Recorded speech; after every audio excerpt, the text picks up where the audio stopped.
Hello everyone, it's your six lecture. आपका छठवां lecture है ये इंग्लिश का। लास्ट लेक्चर में हम लोगों ने डिस्कस किया था क्लासेस के बारे में। टाइप्स ऑफ सेंटेंस पढ़ रहे थे हम। टाइप्स ऑफ सेंटेंस में दो टाइप बताए थे मैंने आपको, सिंपल और कॉम्प्लेक्स सेंटेंस। आज हम बताएंगे आपको कंपाउंड सेंटेंस।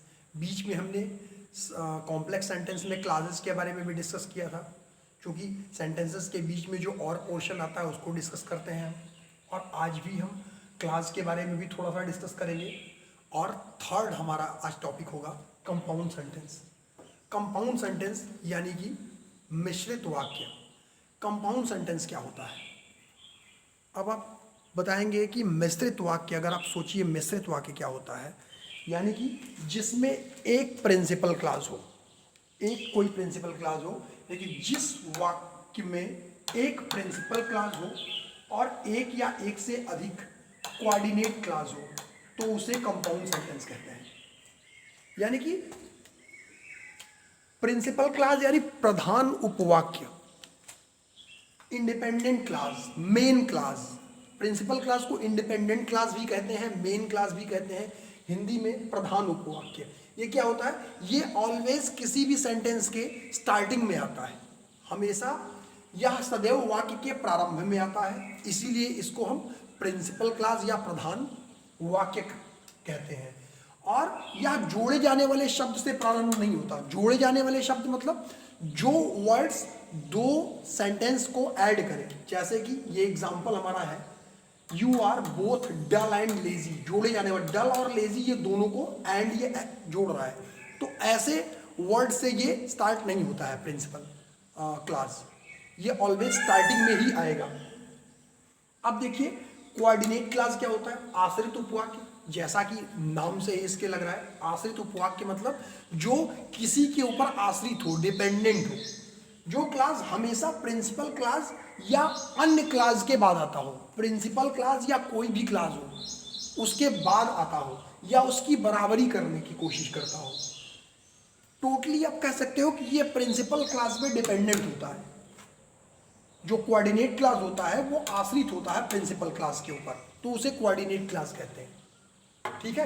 क्लासेस, सेंटेंस के बीच में क्लासेस इसलिए आते हैं क्योंकि कंपाउंड सेंटेंस, कॉम्प्लेक्स सेंटेंस, इन सब चीज़ों में मिश्रित वाक्य जो होते हैं, इनमें एक से ज़्यादा सेंटेंस होते हैं और उनको जोड़ा जाता है, तो इसमें क्लासेस का यूज होता है। बीच में हमने आपको कॉम्प्लेक्स में भी बताया था।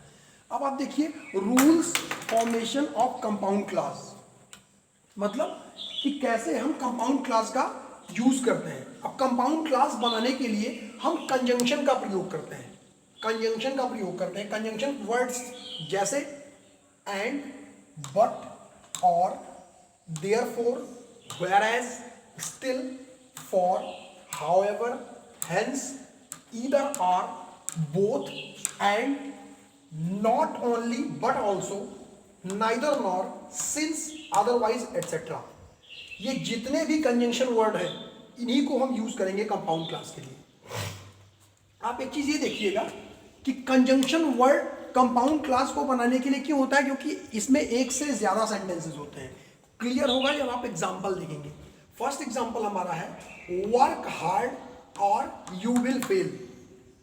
मेहनत करो या तो नहीं, या तो आप फेल हो जाओगे। मीन्स क्या हुआ इसका?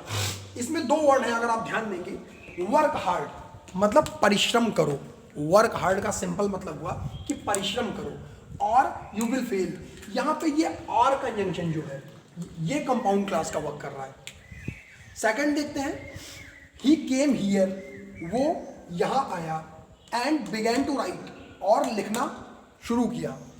यहां पे इन दो सेंटेंसेस में ये कंजंक्शन यूज हो रहा है, ये कंपाउंड क्लास, ये एंड आपका। यहां पे ये एंड क्या हो गया? कंपाउंड क्लास, यानी कि ये सेंटेंस कंपाउंड सेंटेंस हुआ। Third one is he is rich still he is not happy. वो अमीर है फिर भी वो खुश नहीं है। यानी कि यहां पे क्या है?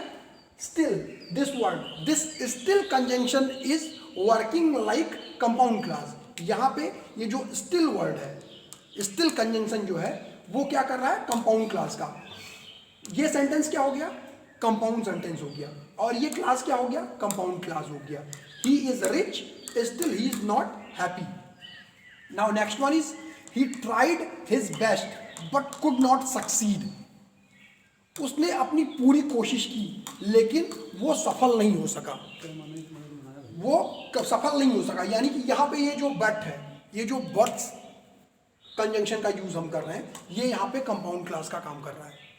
ठीक है, next example, neither he sings nor does he let other sing. ना तो वो गाता है ना किसी को दूसरे को गाने देता है।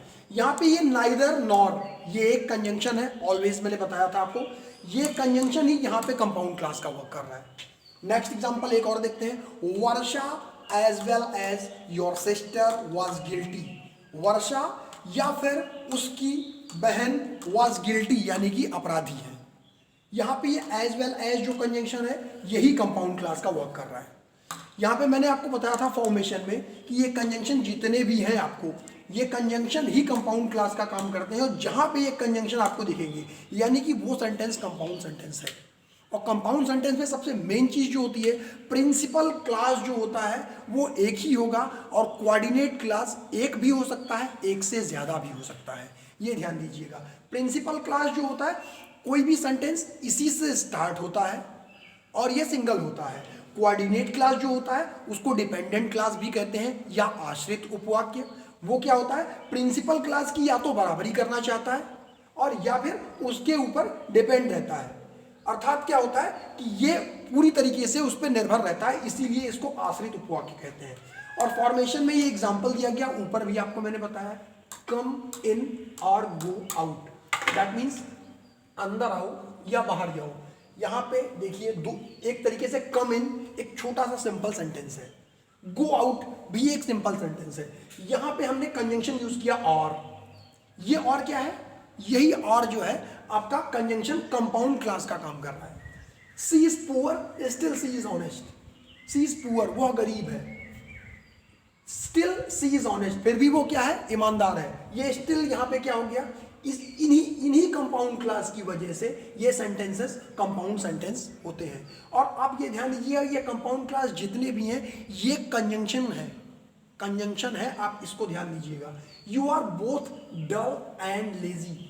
एंड वर्ड भी जो होता है ये क्या करता है, ये जोड़ता है दो शब्दों को। ये एंड भी कंपाउंड क्लास है। आज आपका कंपाउंड सेंटेंस का जो टॉपिक है वो क्लियर हुआ। नेक्स्ट टॉपिक में हम इसके आगे डिस्कस करेंगे।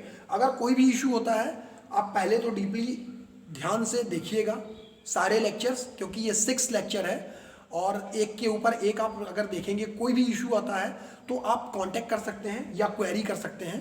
I am always with you. बस फोकस करिएगा कि इस सिचुएशन में जो अभी है ऑनलाइन क्लासेस की, आप अपनी हैबिट जो है वो मेंटेन करके रख सकें। Thank you.